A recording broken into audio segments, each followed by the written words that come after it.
Nauryz.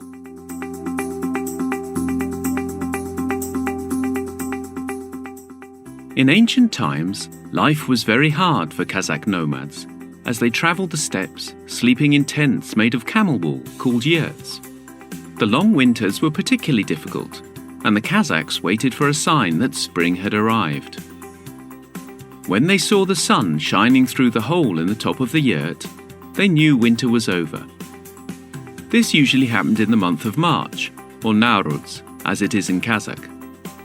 These days, people keep up the tradition of spring with a celebration, also called Nauryz. It begins on the spring equinox, the 21st of March, and lasts for 3 days. People prepare by planting trees and flowers and cleaning their houses.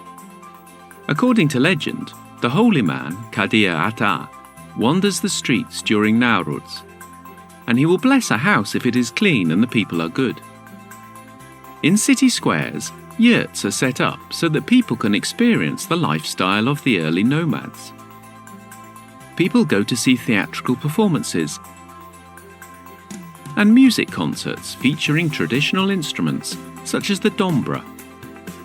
Because Kazakh nomads were exceptionally skilled horse riders, there is usually a sporting event with horses.